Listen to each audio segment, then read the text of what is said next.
For me, the rule of law is one of the most important elements for the future. If you look at any conflict in the world and go to the roots, you will see that the reasons are the same. There's no rule of law, there's no democracy. That's what we have to work for.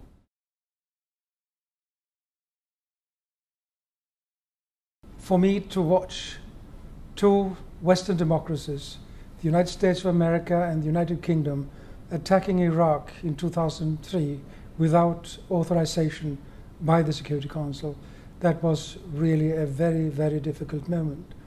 This sends a signal to the rest of the world that, well, you abide by the rules when it suits your interest.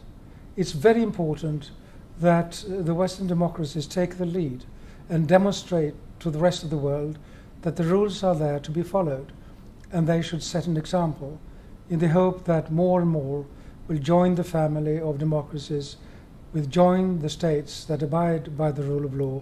And by rule of law, I mean just rule of law, based on the standards that have been elaborated under the auspices of the United Nations, in particular in the field of human rights. I think the goal, when I come to this conference, is for me to try to participate in developing a world where people can live in freedom and with dignity and with their human rights protected. It appears to me that HiiL's choice of the law of the future is a very topical, excellent choice, and the formulation of it is very good. The notion of the law of the future allows us to think very practically about how law and lawyers can respond to specific challenges in the future. But it's also interesting, I think, because the notion of the law of the future has a second-order dimension.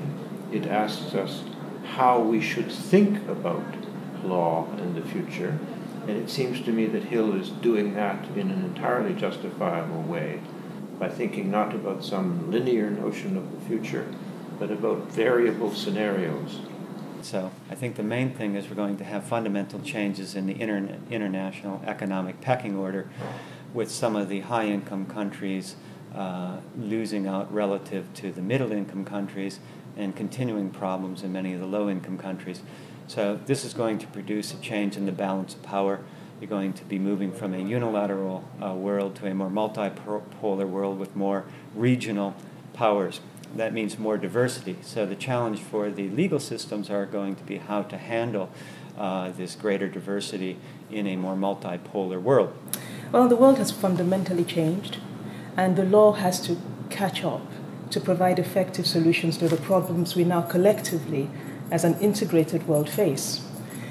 The key drivers that are going to impact society, in my opinion, are, first of all, poverty and the ramifications of poverty, transnational crime, which is my area. I'm dealing with international corruption, and the effect it has, the very negative effect it has on governance and the ability of societies to, especially those in the bottom, to move up.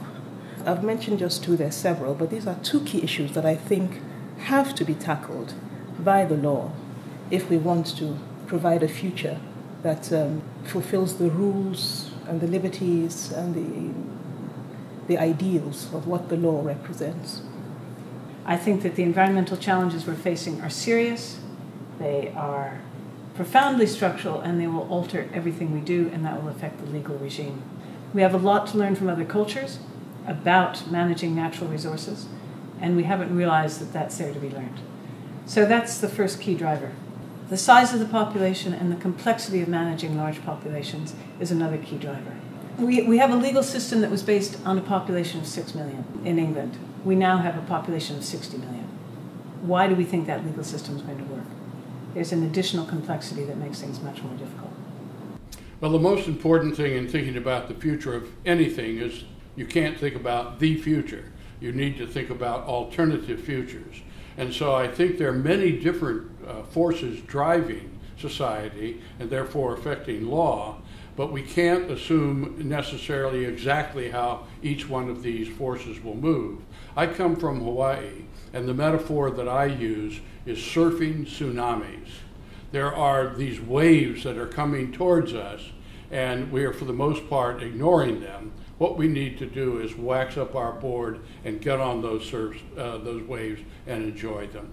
And there are all sorts of waves, technological waves, economic collapse waves, the end of energy waves, technological transformation. Which one is the real future? No one knows. But we need to be aware and prepared to surf any of them.